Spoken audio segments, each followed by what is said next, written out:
So let's talk about port security. This is a very interesting feature that you have on devices, and that's going to help you to make sure that there are just a few number of computers connected to each port, or if there is a violation to the rules that you are defining, what is going to happen to the ports that those are connected to.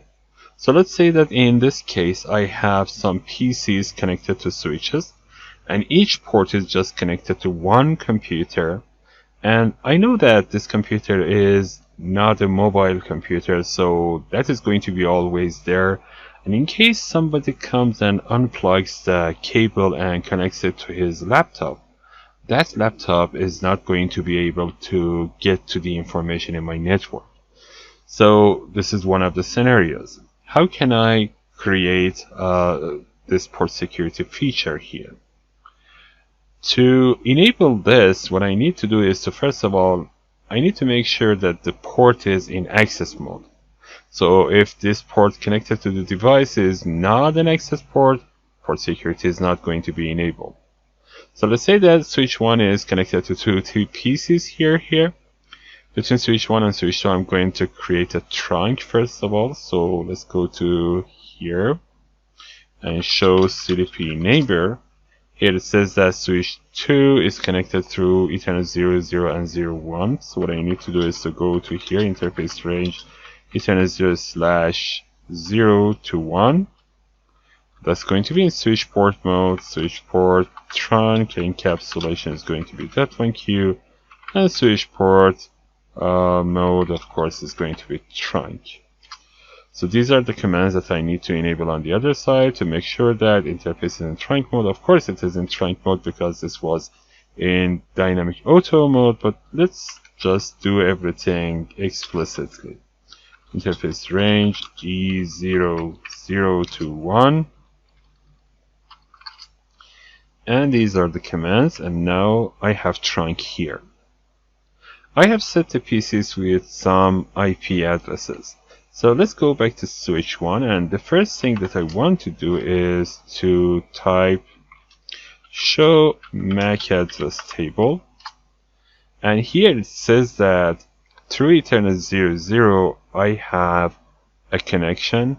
I need to do it one more time. Now I can see the Ethernet 0/0 and 0/1 have some MAC addresses learned from each other. This is because two switches are connected to each other, but there is nothing from, as a matter of fact, the computers here, right? Now what I'm going to do is to go to one of the PCs and ping another one. So let's say that I'm going to go to PC 4, and what I'm going to do is to type ping 10.1.1.103, which is PC 3.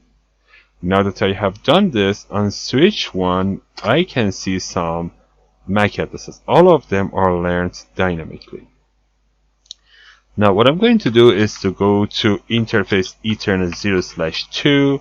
I'm going to say this interface is an access interface. Also, of course, Ethernet 0/3. But in this case, I'm just configuring one port so that you know the configuration. You can apply it to other interfaces.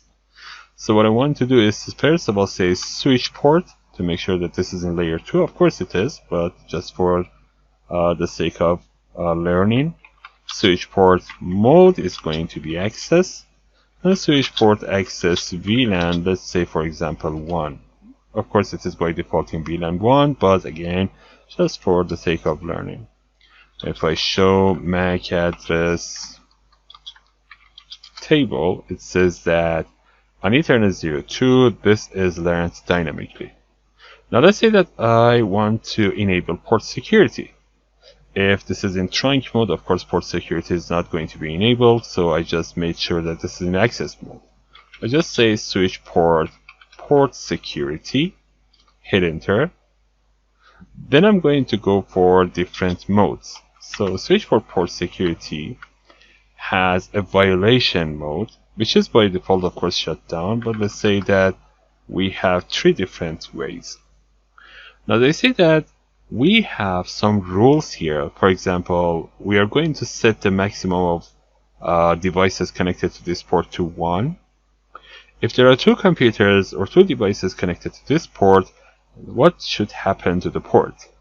by default it goes into shutdown mode. It doesn't go shutdown. As a matter of fact, this is saying that air disabled is the mode which the port is going to be in, and unless an admin comes and shut it down and no shut it, the port is not going to be recovered. Of course, you can set a recover command, but here by default it says that this is not going to be by default recovered. Restrict says that the computer, the original computer which was connected to this port, can be able to continue forwarding, but the rest of the devices which are new are not going to be able to forward any traffic. Also, there is going to be a log message. What about protect? In protect mode, it says that exactly like restrict mode, the original computer or device is going to be able to continue forwarding, but there is not going to be a log message. The rest of the devices are not going to be able to forward as well. No log message. This is the contrast with restrict. So default is shut down, but I prefer to go with restrict because I want to make sure that the flow of work in my network is not going to stop. Now that I have this, I need to say Switchport port security, and then I'm going to set a maximum. So this is possible here because Switchport maximum, of course. I can have, let's say, for example, 1, but in a wireless network, of course, this is not possible. Or if you have a hub, that's going to be violated, as a matter of fact. And now that I have set this, what happens? Show MAC address table says this MAC address, which is learned dynamically, this is the only one which I know on Ethernet 02. So there should be no problem. But if there's an extra device connected to that, then that's going to be a problem. Now, another scenario says, I already know this MAC address. I have learned this, and I know that this computer is connected to this port, and it is not going to change. So why not make sure that only this one? For example, if someone else comes and tries to connect his laptop to this port by unplugging the computer, then there should be a violation, right? So for this, I say this one is going to be the MAC address which I allow. So I can say Switchport port security MAC address is either this one. I can just type it. It is easy because you already know this MAC address on the switch.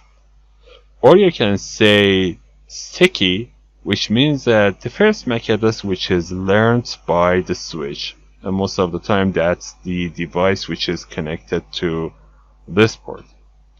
So, but I prefer to go static, so I just type this MAC address because I already know this is the MAC address of the computer, which is not going to change here, and hit enter.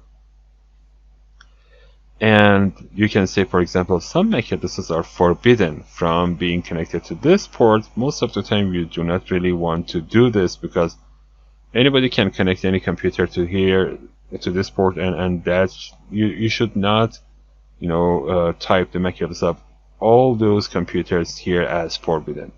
So this one is the best practice, and most of the time you can easily do it just by assigning the task to a help desk, and he can just go to the switches and try to do this the first time the computer starts, and after that computer is going to be there as a static address. Now there should be no problem. So on PCs, again, the ping should work fine with no problem. PC3 should be able to ping. So if I just ping 10.1.1.104, you see that the ping works just fine. There is no problem. And if I just set the maximum to something less than this, of course you should not do this because 0 is not possible. But if there was another computer connected to this port, you would see a log message. Computer PC3 would be able to continue forwarding, but the next PC which was connected to that would not be able to do this.